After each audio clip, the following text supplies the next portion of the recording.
The way that we understand what we're doing, so the thoughts that we have about our keto eating, will determine whether or not we're successful in our keto eating. Hello, Wellness Warriors. Welcome to Mind Blowing Health and Wellness with Violet. The reason that I make these videos is because our physical health and our mental health come together to create an overall sense of well-being.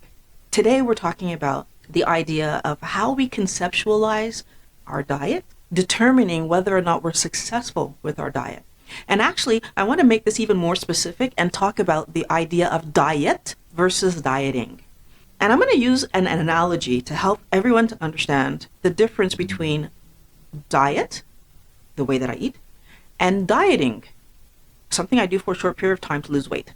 So let's imagine for a second that you are driving a really old, inefficient car. And this car is costing you money because, first of all, it breaks down every 3 weeks to 2 months.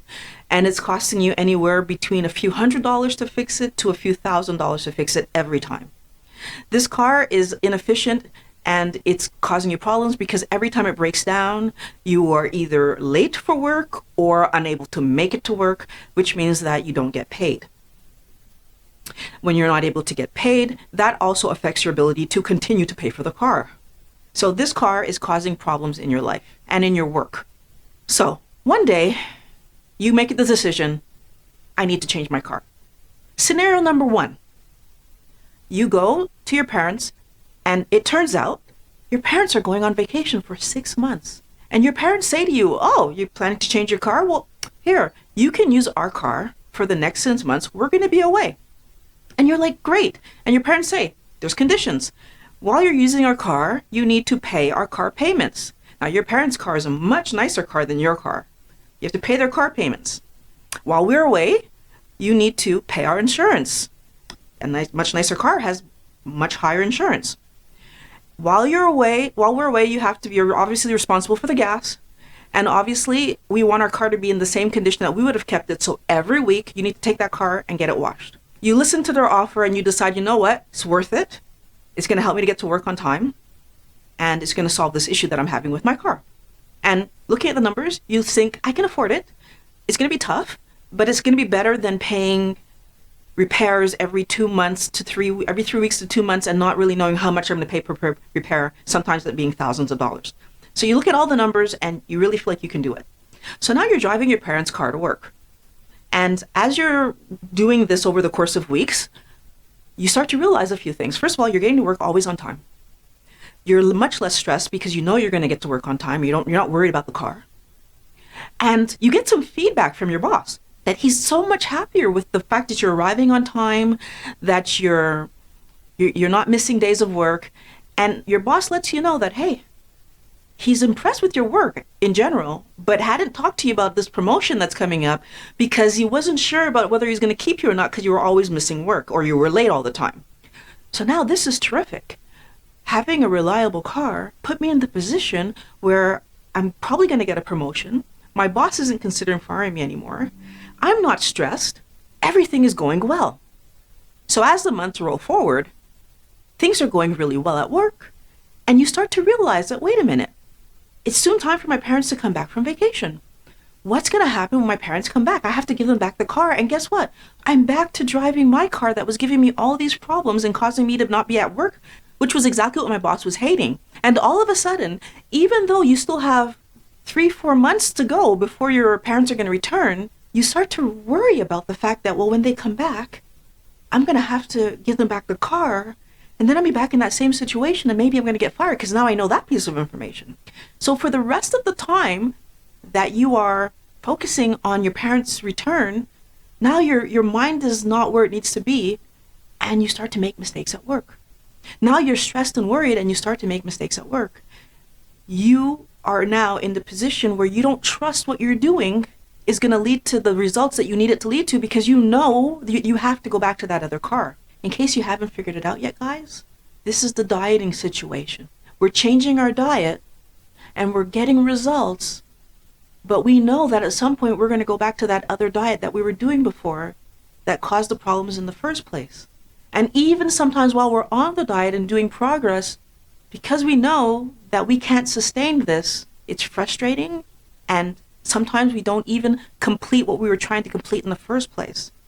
Because if this person keeps stressing out about the fact that their job relies on this car and keeps making mistakes even though they have the car, their boss might change their mind and think it wasn't that he was late. It was just that maybe this person can't do the job, because now that they're not late, they're still messing up. Let's compare that to the scenario where you buy your car. So if I buy my car, I'm going to choose a car based on what I can afford. So then, because I can afford the car, the insurance for the car will be also within the range of what I can afford.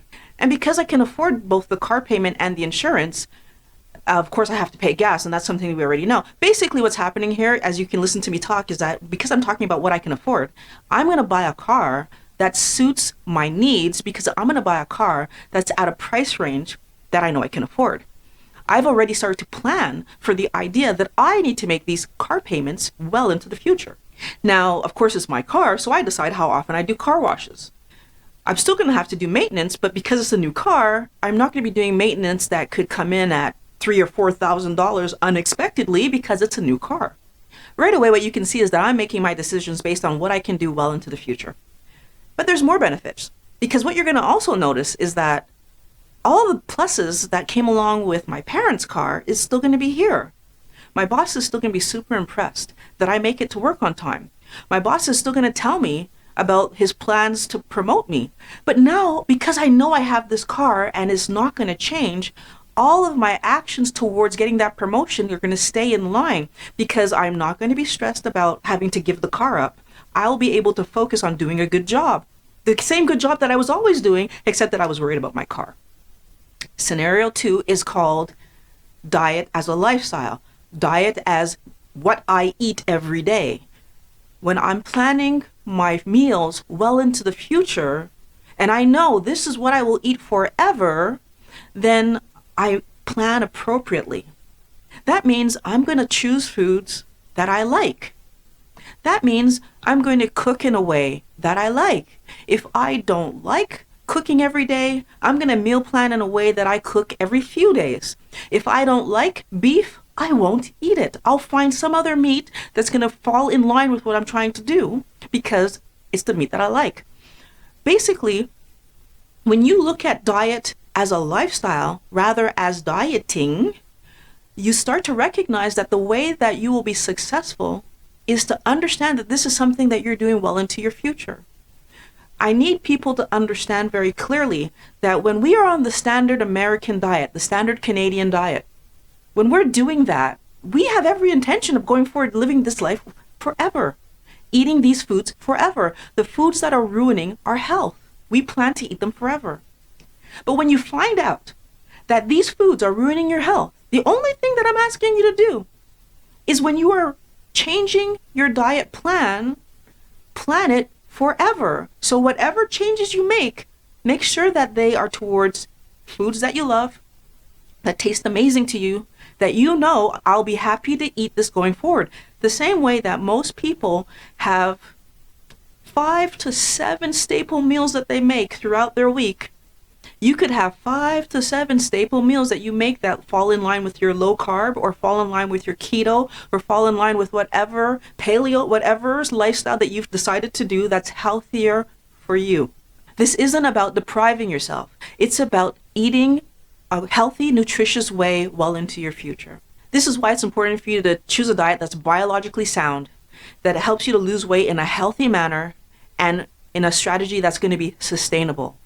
Because you're choosing a diet, not dieting. I want to thank all my wellness warriors for coming back to watch Mind Blowing Health and Wellness with Violet. And if you're new here, please take a moment, subscribe, because I can't wait to see you in the next video. And oh yeah, share the video.